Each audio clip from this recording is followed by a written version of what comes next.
Let's talk a little bit about some of the things that you did to market Fairy Swap, because I'm in awe of your ability as a marketer.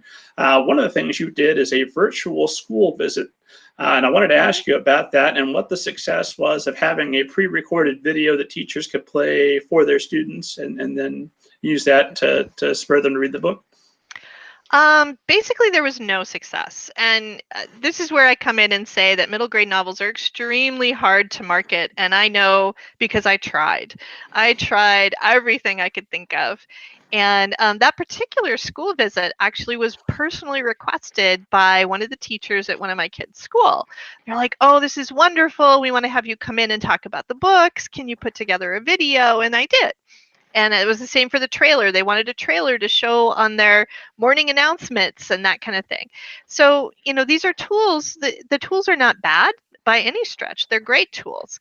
And the problem with middle grade and indie authors, okay, is that middle grade is really a locked system.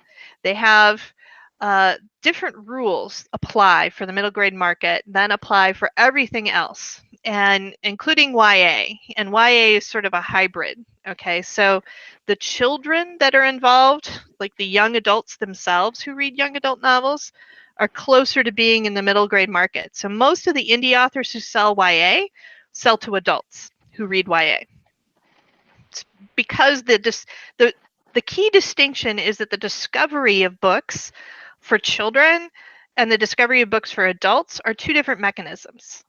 And so remember how I talked about having a theory about how books work. Okay, here's my theory that I've proved out to at least my own satisfaction about middle grade works in young adult or young adults reading young adult.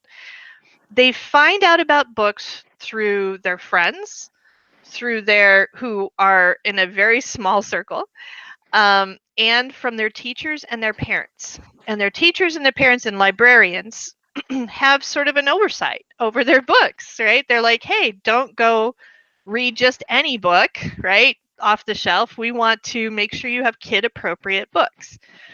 Now, not everybody does that. Certainly, there are lots of parents who are like, hey, if you can read it, go for it. I don't care if it's 50 Shades of Grey. You party on, my friend. You're going to find out about this stuff eventually anyway. God bless those parents. Parents, if you're listening, please continue to freely let your children read. Right. I was not one of those parents, so I can understand the hesitation up to a certain level. Once my kids turn 13, I'm like, okay, 13, you're on your own, pal. Now you can read anything you like. But because they have those controls in place, and there's a whole system for them. There's library review books. There's distribution channels with Scholastic to get into schools with book fairs. There's all kinds of things that reinforce that sort of closed system so that kids are sort of nudged towards certain books, okay? And unless your book happens to be the next Rick Riordan book or the next Harry Potter book that has national attention, kids mostly discover within that closed network. And that closed network is not open to indie authors. And even if it was, the market, that closed network, that closed market is just really small. It's a very small, you would think with all the books that kids read, because they tear through a ton of books, especially the readers, right? That it would be a really big market, but it's just not. There's just the total sales on it is just small. So you're chasing a small closed market when you're trying to do a middle grade book. And the best way to sell middle grade books, a lot of middle grade books, is to go through a publisher. And a publisher is extremely difficult, as everyone knows. Traditional publishing, they only publish a few number of books every year. It's not open to everyone. So, again, it's a closed system. So on the other hand, with adult books, it's a huge market. There's tons more adults than there are kids, and there's more readers, and they read a lot more books, and they have money. So they spend money on books, so you're chasing a much bigger market that's open to everyone, and the review system is online. It's Amazon reviews or Kobo reviews or, podcasts or blogs or, and then there's always word of mouth, talk to your friends. What are you reading? and book clubs and other stuff like that. It's just really much more open to indie authors. So that's my take. I wrote my one middle grade and I was like, I just love this story. And I actually have written 2 middle grade novels. I didn't publish the first one. And the second one published because I wanted to have something to share with my kids when they were that age. They were still young enough to say, oh, look, my mom wrote a book, and show it to their friends and whatnot. But as far as business and reaching that goal where I really want to reach readers, that had to happen with adult readers, or at least young adult novels for adult readers. So that's where most of my other works have been. Well, tragically, I can validate that a little bit. Was it, God, 9, 10 years ago, whatever it was? At one point, you and I swapped critiques back when you were writing middle grade, which was a much better deal, I think, for me than it was for you. But after, fortunately, my first book was Altogether Now, a young adult novel, which had a little bit more crossover appeal. And then if I had only published Banneker Bones and the Giant Robot Bees, which is hands down my favorite book, that is the book of my heart, I would have thought, oh, this isn't really a viable career option. Let's not pursue this further. Fortunately, I also published some adult horror and continue to do that. But the middle grade fans, though they are fewer, are the most dedicated fans.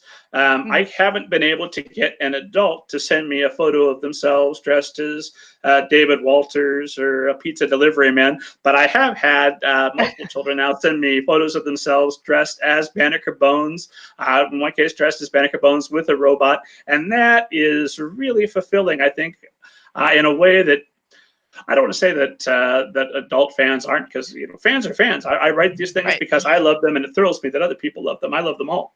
But middle grade, you may be right until the market changes a little bit. Although I'm going to have some other indie middle grade authors on here to challenge that a little bit.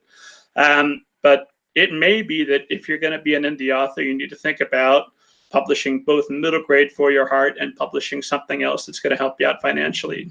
I think in the same lines that you are. Oh yeah, absolutely. And like I said in the beginning, I think publishing the book of your heart, whether it's middle grade or some obscure literary fiction or whatever it happens to be, that may not have a huge audience, does not mean it's not a worthwhile endeavor at all. I heavily encourage you to do that, because if you don't, let's think about that. You think, well, I wanted to write this book, but I didn't think that it would sell, and so therefore I didn't. And I mean, what kind of life is that, first of all? And what does that do to your soul as a writer? That's just not a good place to be. So you got to go write it. And if you're writing it, in the indie world, you might as well publish it and let the, whoever it as you can actually reach with it to enjoy it.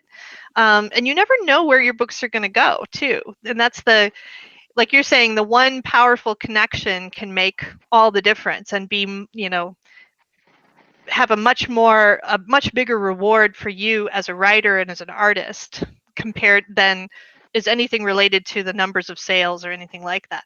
I had an email I got here just recently from a girl who is like, she told me when I was a child, and this is only like 3 years ago. Okay. Forever ago. Right, forever to them, right? She's like 16 now, and she was, or maybe it was 4 years ago. She was 12 then. When I was 12, I read one of your books, and this happened to be one of my young adult books, and it had such an impact on her that she decided she wanted to get back into reading, because she had hated reading prior to that. This won her over to reading, and then she decided she wanted to be an author, and she wanted to be a science fiction author, just like me, and so you have that sort of capacity to inspire people. And when you're inspiring children, there's a special thing about that I just love to death. So, and having her send me her, very excited email about this, thing, she's like, and I'm reading more of your books, and I just had to let you know that I just moved to a new high school, and they have a writing program, and I'm so excited, and it's like you get to have that connection with people, and I love that to pieces. So I would never discourage people from actually writing the books. What I would discourage is thinking that you can make a career of a certain level out of books that are very, very hard to sell. You just really need to tamp down those expectations so you don't quit or get discouraged, so you can keep, okay, I'm going to have to persevere with this and have it be something that, is not going to pay my mortgage, but might be incredibly worthwhile to do anyway. And if you go in with that mindset, you'll have much more joy in the process. And I would think, I always joke, I have a background in finance, so I've led workshops specifically on how to day trade, how to make money with your money, and none of those classes started with the first thing you do is write a book. So I would think that if you're writing a book of any genre, you're already stepping away a little bit from the practical into the impractical. And Sure. if you're halfway there, if your heart wants to go full way and write middle grade, Godspeed, go write the books you want to write. Absolutely. So have I inspired you? Are we going to see more middle grade from Susan Kaye Quinn? No, probably not. Well, I'll try harder. No, and that's not because I don't like middle grade. I do. It's just that I really enjoy the works I'm writing. And in fact, I took a month off this last summer to do my first ever creative retreat. I'm such a workaholic. Like, I don't take time off ever. So like taking a month off was like challenge level for me to actually do that. And and I had the capacity to do it in terms of like the finances and that stuff sort of thing. So I'm like, if you can do something and it's something you want to do, like, get over yourself and go do it.